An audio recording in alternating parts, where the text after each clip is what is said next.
ಯಾಕಂದ್ರೆ ಇನ್ಯಾರನ್ನ ಹೆಸರು ಎತ್ತಿದ್ರು ಹಿರಿಯರ್ದು ಅದು ಕಾಂಟ್ರವರ್ಸಿ ಆಗುತ್ತೆ. ನನಗೊಂದೇ ರೈಟ್ಸ್ ಇರೋದೇನಂತಂದ್ರೆ ಮಾತಾಡಕ್ಕೆ ಅಂಬರೀಷ್ ಅಪ್ಪಾಜಿ ಅವ್ರ ಬಗ್ಗೆ. ನನಗೂ ಆಸೆ ನಾನು ರೆಬಲ್ ಸ್ಟಾರ್ ಆಗ್ಬಿಡ್ಬೇಕು ಅಂತೇಳಿ.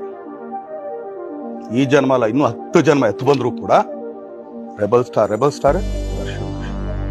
ಯಾವುದೇ ಕಾರಣಕ್ಕೆ ಇಲ್ಲಿ ನಾನು ಬಟ್ ಆಸೆ ಪಡ್ಬೋದು, ಆಸೆ ಪಡೋದ್ರಲ್ಲಿ ತಪ್ಪಿಲ್ಲ ನಾನು ಹೇಳ್ತೇನೆ. ಆದ್ರೆ ಅವ್ರ ಜಾಗಕ್ಕೆ ಬಂದು ನಾನು ಕೂತ್ಕೊಳ್ತೀನಿ. ನನ್ನಂತ ಮುಟ್ಟಾಳ್ತಾನೆ ಇನ್ನೊಬ್ಬನಿಗೆ. ಜೀವನದಲ್ಲಿ ಯಾರು ತಪ್ಪು ಮಾಡದೇ ಇದ್ದಾರ? ಯಾರೂ ಇಲ್ಲ. ರೇಣುಕಾಸ್ವಾಮಿ ಕೊಲೆ ಬಗ್ಗೆ ಹೇಳೋದಾದ್ರೆ, ರೀ ನಾನು ಮನುಷ್ಯನ್ ರೀ, ನಾನು ಒಳ್ಳೆಯವನೇ ರೀ. ಆದರೆ ನಮ್ಮ ತಾಯಿ, ನಮ್ಮ ಅಕ್ಕ, ನಮ್ಮ ತಂಗಿ, ನನ್ನ ಹೆಂಡತಿ ವಿಷಯಕ್ಕೆ ಬಂದರೆ ಅವರಿಗೋಸ್ಕರ ಏನು ಮಾಡೋಕ್ಕೂ ರೆಡಿ ರೀ. ಸಾಯೋಕ್ಕಾಗಲಿ, ಜೈಲಿಗೆ ಹೋಗೋಕ್ಕಾಗಲಿ, ಏನು ಮಾಡೋಕ್ಕೂ ರೆಡಿ.